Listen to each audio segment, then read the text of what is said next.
Good morning students. कक्षा BCom प्रथम semester, विषय हमारा व्यावसायिक सांख्यिकी और व्यावसायिक सांख्यिकी के अंतर्गत हम लोग जो नया अध्याय पढ़ने जा रहे हैं वो हमारा है अपकरण।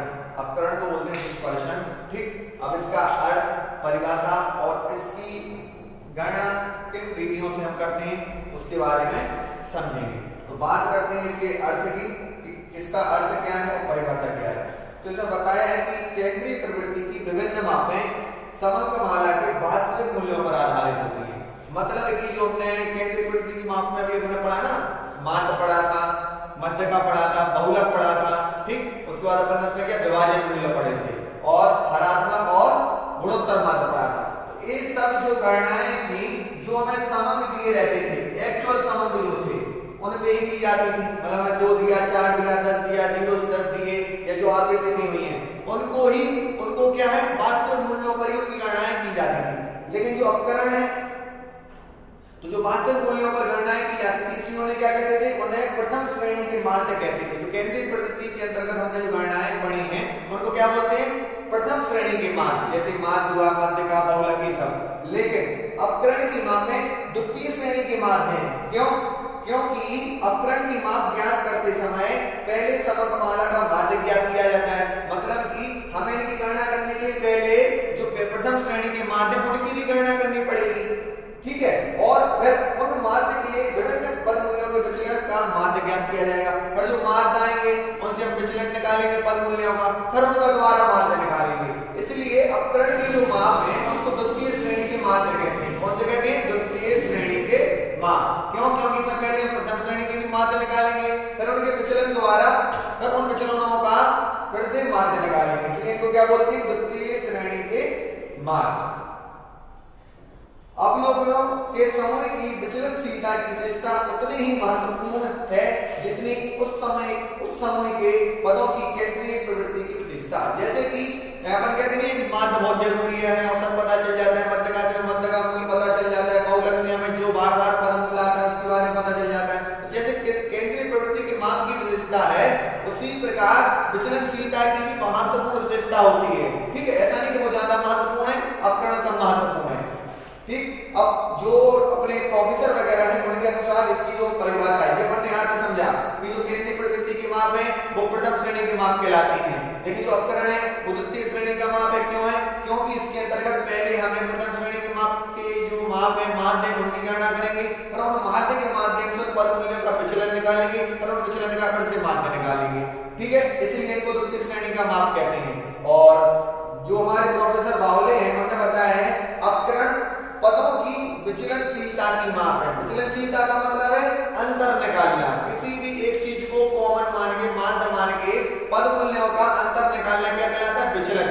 तो वही बोल रहे हैं कि वो विचलनशीलता की माप है और विचलनों की क्या की जाती है? गणना की जाती है अपकरण के अंतर्गत। तो उन्होंने अपने शब्दों में बताया कि अपकरण पदों की विचलनशीलता की माप है। अगर आप इतने भी शब्द लिख देते हो तो आपकी परिभाषा कंप्लीट है। आपको केवल लिखना पड़ेगा कि किस प्रोफेसर ने दिया है? प्रोफेसर बावले ने बोला है कि अपकरण विचलनशीलता की माप है। उसके बाद एक और है प्रोफेसर कॉर्नर।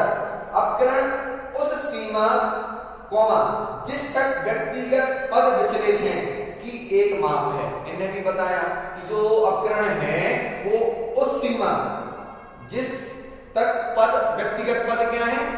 विचलित हैं, मतलब कि बताए गए हैं कि एक माप है। तो सब राइटर अपने अपने हिसाब से बता रहे हैं। एक स्पाइगल है प्रोफेसर, उन्होंने बताया वह परिणाम जिस तक सामूहिक माध्य मूल्य के इर्द गिर्द बिखरा है। मतलब कि वह परिणाम, अपकरण वह परिणाम होता है कि जो समूह होता है माध्य का उस मूल्य के इर्द गिर्द बिखरा होता है। तो अपकरण के जो माध्य है वो अपकरण के इर्द गिर्द बिखरा होता है और समग्र समूह का विचलन क्या कहलाता है? अपकरण कहलाता है।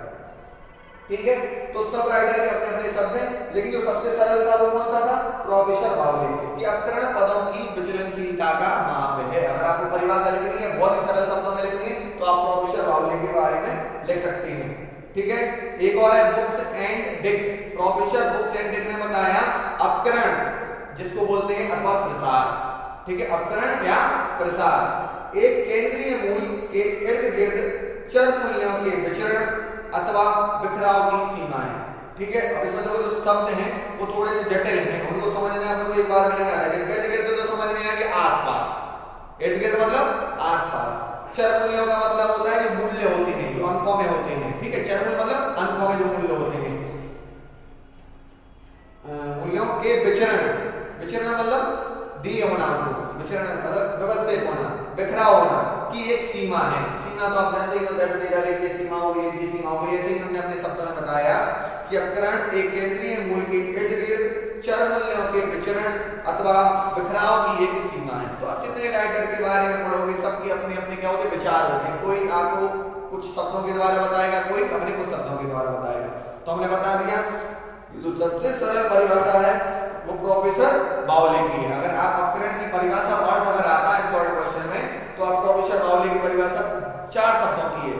अपकरण पदों की विचलनशीलता की माप है, लेकिन लिखना यही पड़ेगा। मतलब वो शब्द जो दिए हैं वो ब्रैकेट के अंतर्गत लिखे जाते हैं, कॉमा इनवर्टेड कॉमा के अंतर्गत, ठीक है। अपकरण पदों की विचलनशीलता की माप है, ठीक है। अपकरण के उद्देश्य है माध्य की विश्वसनीयता का अनुमान लगाना, दूसरा है विचरणशीलता को नियंत्रित करने के आधार के रूप में प्रयोग करना, और तीसरा है 2 या अधिक श्रेणियों के मध्य विचरणशीलता की तुलना करना। या 2 या 2 से अधिक श्रेणियों के अंतर्गत अपन विचलनशीलता की तुलना किसके द्वारा कर सकते हैं? अपकरण के मापों के द्वारा, ठीक है। समांतर मान, मध्यका या केंद्रीय प्रवृत्ति के माप के द्वारा आप उनकी विचलनशीलता की तुलना नहीं कर सकते, ठीक है। फिर है कि अपकरण की एक श्रेष्ठ माप के गुण, मतलब अपकरण की एक श्रेष्ठ माप जो होगी उसके क्या क्या गुण होने चाहिए। जैसे अपन बोलते हैं कोई भी व्यक्ति जो अच्छा होगा उसमें क्या क्या गुण होने चाहिए, तो अपन कहते हैं जो अच्छे से व्यवहार करे, अच्छा दिखता हो, अच्छा बोलता हो, लोगों का सहयोग करे, ठीक है। ये होता है देश के लिए क्या करे, बलिदान करे, देश के लिए त्याग करे, अपने परिवार के लिए क्या करे, कार्य करे, अपने माँ बाप की सेवा करे। तो एक अच्छा इंसान कौन होता है? अपने ऐसे गुण बताए उनकी, ये तो बताए नहीं कि इंसान ऐसा होना चाहिए जिस जो ना उल्टा सीधा खाता पीता हो, गाली देता हो, दारू पीता हो, घर में रहते ना हो, माँ बाप की सेवा ना करता हो। तो अच्छे गुण है किसी इंसान के, नहीं है ना, ये आप गुण बता रहे हो। ऐसे ही ना बोला कि अपकरण की जो ये माप नहीं हुई है, मैंने सबसे श्रेष्ठ माप कौन कहलाएगी, उसके गुण बताओ। तो गुण क्या है कि उसको समझना तथा उसकी गणना करना सरल है। मतलब ऐसी माप जिसको समझना और गणना करना सरल होगा वो श्रेष्ठ माप है, एक गुण हो गया। दूसरा, उसको निश्चित रूप से परिभाषित किया जा सका हो, मतलब आप उसको शब्दों में बता सको, ऐसी माप जिसको आप बता सको, परिभाषित कर सको। आगे बताया वह श्रेणी के सभी पदों पर आधारित हो, और उसका जो मूल्य होगा माप का उस श्रेणी के सभी पदों पर कैसा होना चाहिए? आधारित होना चाहिए। ऐसा नहीं कि अलग से दिख रहा हो। अगर वो मूल्य लिए 10, 20, 30, 40, 50 और आपका अपकरण निकल गया या 99, तो वो लेकर हट गया हो गया ना। इस तरीके से वह सीमांत मूल्यों से अत्यधिक प्रभावित ना हो, ठीक। और उस आखिरी दिया हुआ है उसका अग्रिम गणितीय विवेचन संभव हो। अग्रिम गणितीय विवेचन मतलब आप पहले से उससे रिलेटेड गणनाएं कर सकते हो, ऐसा माप होना चाहिए। अब आते हैं अपन कहा अपकरण ज्ञात करने की रीतियां। तो अपकरण ज्ञात करने की जो रीतियां हैं वो 2 प्रकार की हैं, एक गणितीय रीतियां और दूसरा बिंदु रेखीय रीति। ये अपना ग्राफ पे बनता है, लॉरेंट वक्र जो है ये ग्राफ पे चलेगा, ये अपने पेपर कॉपी पे बन कर सकते हैं इसको, ठीक है। तो जो गणितीय रीतियां हैं उनमें सबसे पहले अपन क्या पढ़ेंगे? सीमा रीतियां। जो सीमा रीतियां हैं इनमें आकृति का कोई रोल नहीं होता है, ठीक है। इनमें अपन पद मूल्यों से भी आधारित क्वेश्चन करते हैं, ठीक। उसके बाद चतुर्थक विचलन।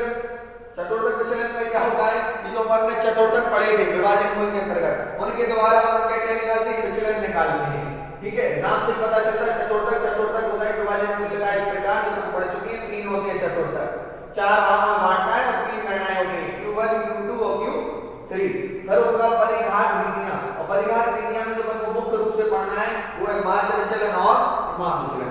पेपर में जो सवाल है इन 2 में से कन्फर्म आता है, कन्फर्म सवाल आएगा आपका मान और प्रभाव विचलन में से। तो अपकरण के अंतर्गत सबसे महत्वपूर्ण जो मतलब 9 क्वेश्चन में अगर सवाल अगर देखा जाए तो मान या प्रभाव विचलन में से बन जाता है, ठीक है।